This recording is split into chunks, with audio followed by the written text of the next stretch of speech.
आज हेलो दोस्तों, स्वागत है आज की क्लास में। आज सिलेक्टर का दूसरा चैप्टर है जहाँ पर आज हम देखने वाले हैं एडजेसेंट सबलिंक सिलेक्टर एंड जीरारेंट सबलिंक सिलेक्टर। तो आज दोनों सबलिंक सिलेक्टर के बारे में आज हम बात करेंगे और जानेंगे कि इसको कैसे यूज़ करना है। तो चलिए दोस्तों शुरू करते हैं। तो एडजेसेंट सबलिंक सिलेक्टर के बारे में सबसे पहले बात कर लेते हैं। इसमें देखिए यहाँ पर इसका कैसे हमको इसको सिलेक्ट करना है, यहाँ पर दिया हुआ है। यहाँ पर दो एलिमेंट आपको दिख रहा है जिसके बीच में एक प्लस साइन है। ये इस सिलेक्टर में क्या है कि ये दोनों जो एलिमेंट आपको दिख रहे हैं H1 एंड P, ये दोनों सबलिंक होना चाहिए। अब ये सबलिंक का मतलब क्या है तो मैं आपको बताना चाहूँगा कि इस सिनेरियो पे आप थोड़ा फोकस कीजिए। और यहाँ पर देखिए, यहाँ पर एक डिप लिया हुआ है जिस डिप का नाम है एंड कुछ एलिमेंट्स हैं जिसमें H2 H1 P एंड डिप एक एलिमेंट दिया हुआ है एंड उसके अंदर कुछ एलिमेंट है। तो यहाँ पर सबलिंक कौन है? देखिए सबसे पहले बात करते हैं कि देखिए यहाँ पर डिप क्लास के अंदर जो आपका जो भी एलिमेंट है जैसे H1 H2 P and dip है यहाँ पर जिसका नाम दिया हुआ है सेकंड। तो ये सभी सबलिंग है। क्यों? क्योंकि सबलिंग उसी को कहते हैं जिसका पेरेंट सेम हो। मतलब H1 का पेरेंट यहाँ पर कौन है? H1 का पेरेंट यहाँ पर है फर्स्ट, मतलब ये डिव है। फर्स्ट नाम का जो ये डिव दिया हुआ है तो ये डिव है। तो मैं इसका नाम थोड़ा चेंज कर लेता हूँ, div1 कर देता हूँ तो ये समझने में थोड़ा आसान होगा। इसका भी नाम div2 कर देता हूँ, div2। ठीक है। तो यहाँ पर क्या है कि H1 H2 एन पी इस इन एंड ये जो डिव है div2, तो div2 का भी एलिमेंट क्या है यहाँ पर div1 है। तो इन सारे जो एलिमेंट्स हैं div के अंदर, ये div1 के अंदर ये सारे सबलिंग है। सबलिंग का मतलब है आप आपका भाई बहन कह सकते हैं। जैसे जब भाई बहन का पेरेंट सेम होता है तो उनको सबलिंग किसी भी एलिमेंट्स का अगर पेरेंट सेम होता है तो उन एलिमेंट को आप सबलिंक कह सकते हैं। बट यहाँ पर देखिए कि H1, यहाँ पर div2 के अंदर दो एलिमेंट है H1 एंड P। तो इस केस में क्या है कि यहाँ पर आपका इसका जो H2 एंड P एलिमेंट का पेरेंट्स आपका यहाँ पर कौन है? यहाँ पर div1 उसका पेरेंट नहीं है, यहाँ पर div2 इसका पेरेंट है। तो इन दोनों एलिमेंट को div1 का सबलिंग नहीं कहा जाएगा क्योंकि ये div2 के अंदर है। और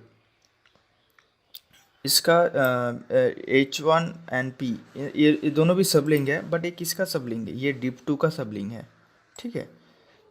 और div2 किसका सबलिंग है? div2 आपका यहाँ पर div2 P H1 H2 यहाँ पर जितना भी है इन सब का ये तो सभी सबलिंग है और इसका पेरेंट आपका div1 है। तो इतना तो आपको समझ आ गया होगा कि जो भी एलिमेंट है यहाँ पर वो सभी सबलिंग है किसका? div1 का। और ये दोनों जो है H1 एंड P ये किसका सबलिंग है? ये है div2 का। ठीक है। तो ये सारे सबलिंग ही है बट अलग अलग डिव के। तो अब देखिए यहाँ पर हमें क्या है एडजेसेंट सिलेक्टर समझना होगा। देखिए ये जो यहाँ पर क्या बताएं, ये दोनों जो एलिमेंट होगा यहाँ पर ये दोनों सबलिंग होगा। यहाँ पर बताना ये चाह रहे हैं कि H1 प्लस P, इसका मतलब है H1 के बाद H1 के साथ जो P टैग है उसको सिलेक्ट करो। तो यहाँ पर मैं इसको इस तरह की समझाता हूँ। सपोज़ मुझे क्या है कि मुझे इस H2 को कलर करना है तो मैं क्या लिखूँगा? H1, ठीक है, प्लस H2। ठीक है, मैंने इसको सिलेक्ट कर लिया है, मैंने इसको सिलेक्ट किया। अब इसको मैं कलर कर देता हूँ, कलर रेड। ठीक है। तो देखिए यहाँ पर रेड कलर हो चुका है। तो यहाँ पर क्या है, यहाँ पर H1 भी सबलिंग है, H2 भी सबलिंग है। मैं यहाँ पर क्या बता रहा हूँ, H1 के बाद अगर कोई भी H2 है तो उसको क्या करो? उसको रेड कर दो, ठीक है। बट वो H1 के बाद ही होना चाहिए, मतलब एकदम से बाद। अगर किसी एलिमेंट के बाद अगर H2 होगा तब वो नहीं होगा। जैसे अगर P टैग है यहाँ पर, मैं इसको कॉपी करता हूँ और इसको H1 के बीच में डाल देता हूँ, तब देखिए ये क्या होगा, ये रेड चला गया, यहाँ पर ये गायब हो गया। तो ऐसा क्यों हुआ? क्योंकि यहाँ पर मैंने बताया है H1 के बाद अगर H2 है तो उसी को कलर कर दो। तो यहाँ पर H1 के बाद क्या है, H1 के बाद P है, उसके बाद H2 है, तो इस केसेस में ये रॉन्ग हो जाएगा और ये कलर नहीं करेगा। तो यहाँ पर आपका ये हो गया। और देखिए, तो H1 के बाद अगर H2 है तो ये कलर कर दिया। तो अगर H1 के बाद एक और H2 रहा तो क्या उसको भी ये कलर करेगा? देखिए यहाँ पर 2 H2 दे दिया मैंने। यहाँ पर मैंने क्या बताया, H1 के बाद अगर H2 है तो उसको कलर कर दो। H1 के बाद H2 है तो इसको मैंने कलर किया। बट H2 तो एक और है, इसको कलर नहीं किया। क्यों? क्योंकि यहाँ पर प्लस साइन देने का मतलब यही है कि H1 के जस्ट बाद वो एक ही एलिमेंट को पकड़ेगा। उसके बाद अगर कोई और एलिमेंट H2 रहेगा तो उसको वो नहीं पकड़ेगा। बट इस केसेस में अगर आप H2 कर देते हैं, H2 प्लस H2, तो ये दूसरे वाले H2 को ये कलर कर देगा, ठीक है। तो यहाँ पर क्या हुआ, यहाँ पर हमें पता चल रहा है कि एडजेसेंट सबलिंक सिलेक्टर के मदद से हम किसी एक एलिमेंट को ही, मतलब किसी स्पेसिफिक एलिमेंट को ही आपको सिलेक्ट, एक साथ में 2-3 एलिमेंट आप सिलेक्ट नहीं कर सकते। बट हाँ, इस केसेस में अगर ऐसा सिनारियो अगर आपके इस पेज में कहीं और भी हो रहा है, मतलब आ रहा है, तो ये उसको भी कलर करेगा। जैसे इस दूसरे एलिमेंट के अंदर अगर मैं पेस्ट कर देता हूँ तो ये यहाँ पर क्या देखिए, यहाँ पर H1 है, H2 है, उसके बाद H2 है। तो मैंने क्या बताया है, H1 के बाद जो H2 है उसके बाद जो H2 उसको कलर कर दो। तो यहाँ पर तो इसने सबसे पहले इसको कलर कर दिया, H1 H2 एंड फिर H2। तो इसको पहले इसने कलर किया, फिर देखा कि H1 के बाद इसको भी इसने कलर कर दिया। मतलब ये सिनेरियो अगर जितना जगह पर भी ये फॉलो होगा उतने जगह पर ये उसको फॉलो करता चला जाएगा, मतलब उसको कलर करता चला जाएगा, या फिर जो भी आप टास्क देंगे इसको वो करता चला जाएगा। तो इस तरीके से काम करता है,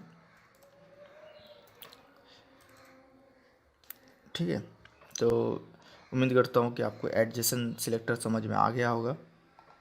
एडजेसन सिलेक्टर के मतलब सिर्फ आपको इसके बाद जो भी आप फर्स्ट एलिमेंट लिखते हैं उसके बाद जो भी एलिमेंट आपको करना चाहते हैं उसका नाम आप लिख देंगे तो वो उसको कलर कर देगा। बट उसके बाद ही होना चाहिए, अगर उसमें गैप होगा तब उसको वो नहीं करेगा।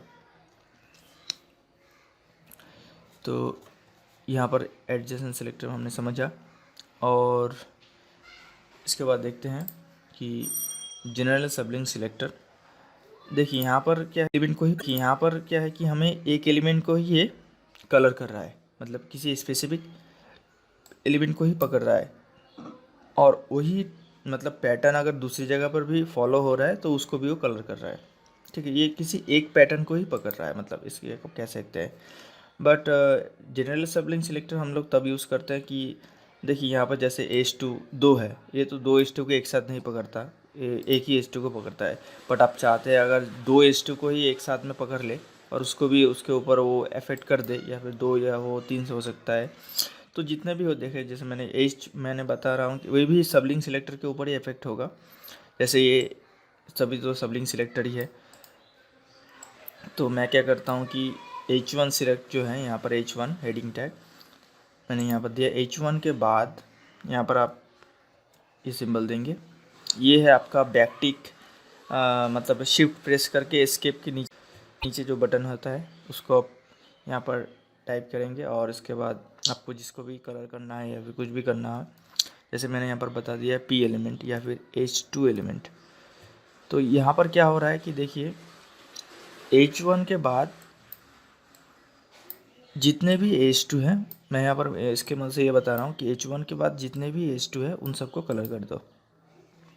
और पिछले बारे में मैं बता रहा था, जब मैं क्लास दे रहा था उसमें मैं बता रहा था कि H1 के जस्ट बाद जो H2 है उसको आप कलर कर दो।